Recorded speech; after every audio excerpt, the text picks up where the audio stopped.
You're 31. You're a night shift doctor at a private clinic in Madrid, the kind of place that doesn't ask for an ID if the cash is green enough. You took the job because the public hospitals were a conveyor belt of tragedy and you wanted a quiet life. You wanted the silence of the 3 a.m. hallway, the hum of the industrial refrigerator, and the blue glow of the monitors.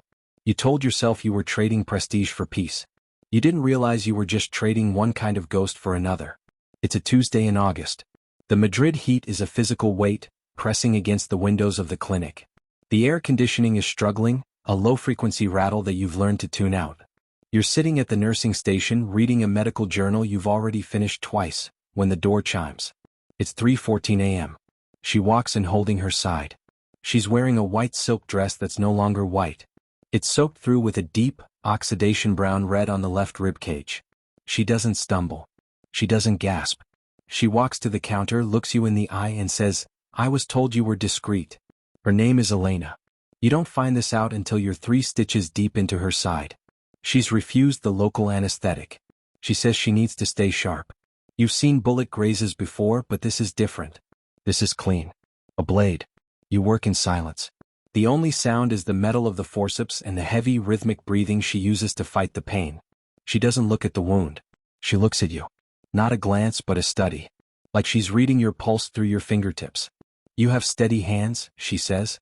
Her voice is low, like expensive velvet being dragged over gravel. "I have a steady life," you reply. She smiles then, just a flicker at the corner of her mouth, gone before you can be sure it happened. "For now," she says.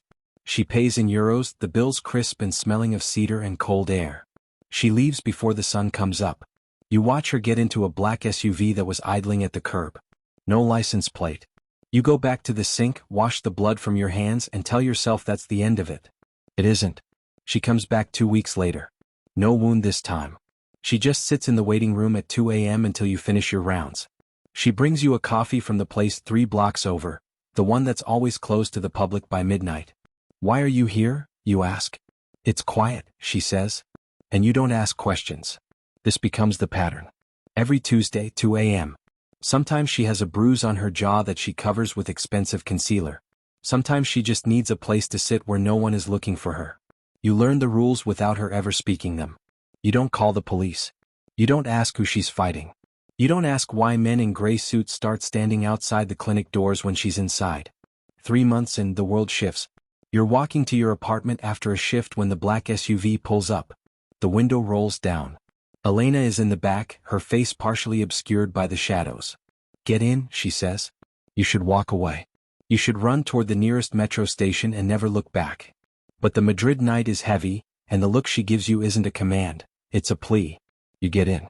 She takes you to a villa on the outskirts of the city, a place of white stone and tall cypress trees.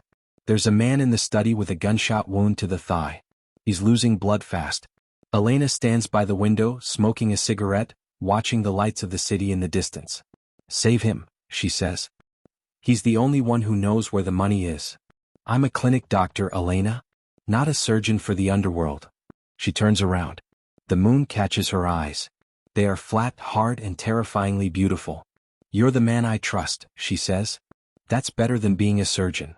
You save him. You use a kitchen table and a desk lamp. Your hands stay steady, but your heart is a frantic bird against your ribs. When it's over, she leads you to the balcony. The air is cooler here, smelling of jasmine and gunpowder. "You can go back to the clinic," she says. "I'll have a driver take you. You can pretend this night didn't happen. You can go back to your medical journals and your blue monitors. And if I don't? Then you belong to me. You'll have a house in the hills. You'll have more money than you can spend. But you'll never have a quiet Tuesday again." You look at her. You think about the conveyor belt of tragedy in the public hospitals. You think about the hollow silence of the clinic. And you realize that for the first time in 31 years, you feel completely, dangerously alive. You stay. That's the first mistake. You just don't know it yet. The next 2 years are a blur of high-speed drives and sterilized hotel rooms. You become the ghost doctor of Madrid. You treat wounds that don't exist in official records. You learn to recognize the sound of a 9mm being cocked from 2 rooms away. You learn that Elena isn't just a player in the game, she's the board. She manages the treatment, a network of information and enforcement that keeps the city's power balanced. She never pulls you into the violence. She keeps you in a bubble of luxury and medicine. But the darkness doesn't have to touch you to change you. It just has to be there, layering underneath your life. You still eat breakfast. You still watch the news. But you watch the news differently now. You see a gas leak in a warehouse and you know it was a message. You see a politician resign and you know what Elena has in her safe. One night, she comes home with blood on her collar. It's not her blood. She goes to the kitchen, pours a glass of wine and stares at her hands. I did something necessary tonight, she says. I know, you say. Do you? She asks. Or are you just telling yourself that so you can sleep next to me? You don't answer. You pick up a damp cloth and you reach out.